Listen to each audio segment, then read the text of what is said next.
నేటి ఆధునిక యుగంలో కూడా బాలికలపై జరుగుతున్న అత్యాచారాలు, బాల్య వివాహాలపై ప్రతి ఒక్కరూ బాధ్యత వహించి నిర్మూలనకే ప్రభుత్వాలు సహకరించాలని సభవరం ఎంపీపీ బోకం సూర్యకుమారి రామానాయుడు అన్నారు. మంగళవారం సభవరం మండల పరిషత్ సమావేశ మందిరంలో సభవరం ఐసిడిఎస్ సిడిపిఓ లలిత కుమారి సారథ్యంలో నిర్వహించిన బేటీ బచావో బేటీ పడావో కార్యక్రమానికి ఎంపీపీ సూర్యకుమారి ముఖ్య అతిథిగా హాజరయ్యారు. మండలంలోని అన్ని గ్రామాల సర్పంచులు, ఎంపీటీసీ సభ్యులు, సచివాలయ ఉద్యోగులు, వాలంటీర్లు అధిక సంఖ్యలో హాజరైన ఈ సమావేశంలో ఆమె మాట్లాడుతూ ఆడపిల్లను మహాశక్తి స్వరూపిణిగా అభివర్ణించారు. తల్లి కడుపులో నుంచి వివక్షకు గురవుతున్న ఆడపిల్ల పట్ల తల్లిదండ్రులను పక్షపాత ధోరణి తగదన్నారు. కొడుకు పట్ల చూపించే శ్రద్ధ కూతురుకు సమానంగా హక్కులు కల్పించాలని ఆమె అభిప్రాయపడ్డారు. అందుకే రాష్ట్ర ముఖ్యమంత్రి జగన్మోహన్ రెడ్డి మహిళలను గౌరవించే విధంగా పథకాన్ని మహిళలకే వర్తింపచేస్తున్నారని, ఇది అందరూ గుర్తించవలసిన విషయమని పేర్కొన్నారు.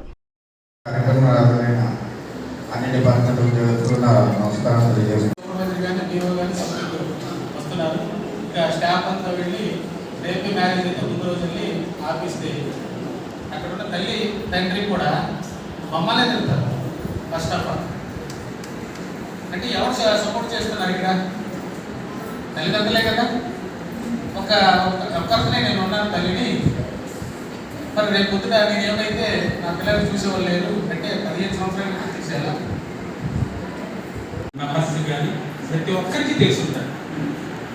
మరి ఇక్కడ ఎన్ని యాక్ట్లు పెట్టినా, ఎన్ని చట్టాలు పెట్టినా, ఎన్ని పోక్సో చట్టాలు పెట్టినా మారాల్సింది మనం మారినప్పుడు ఈ చట్టాలు కూడా వేస్ట్ అయ్యాయి. ప్రతి చట్టంలో ఏం చెప్తారు?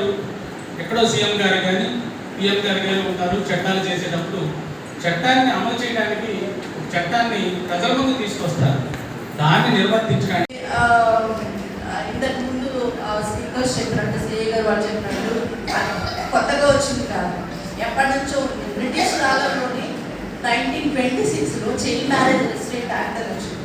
అంటే ఆ కాలంలో అంటే మీకు కన్యాశుల్కం గురజాడ అప్పారావు గారు రాసిన కన్యాశుల్కం చాలా మంది చదువుకోవచ్చు. ఆ కన్యాశుల్కం మీరు చదివినా లేకపోతే మూవీ చూసినా మీకు అర్థం అవుతుంది. అప్పుడు చిన్నపిల్లల పరిస్థితి, ఆడపిల్లల పరిస్థితి ఏంటి అని కొత్తగా ఆ టెస్ట్ చేయించిన వీళ్ళు ఆ యాక్ట్ పనిష్మెంట్ ఇంపోజ్ చేస్తారు. ఆ యాక్ట్ కింద వాళ్ళందరూ పనిష్మెంట్లు అవుతారు, అంటే నేరస్తులు అవుతారు. వాళ్ళ పనిష్మెంట్స్ కూడా ఇంపోజ్ చేస్తారు. అలాగే ఇప్పుడు ఆ యాక్ట్ గురించి అందరూ చెప్పారు, డాక్టర్ వాళ్ళు చెప్పారు ఏంటి దాని కాన్సిక్వెన్సెస్ ఎలా ఉంటాయి.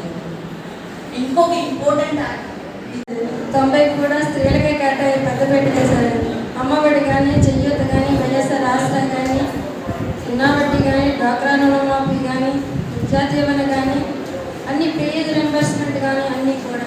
ఎందుకంటే ఒక తల్లిదండ్రులకి 2 పిల్లలు ఉంటే ఆ మగ పిల్లల్ని అమ్మ తమ్ముడు చదువుకుంటాడు నువ్వు మాని, లేకపోతే అన్నయ్య అయితే అన్నయ్య చదువుకుంటాడు నువ్వు మాని అనే ఉంటారు. ఎందుకంటే వాళ్ళని చదివించుకోవడానికి అవకాశం లేక అలా చెప్పేవారు.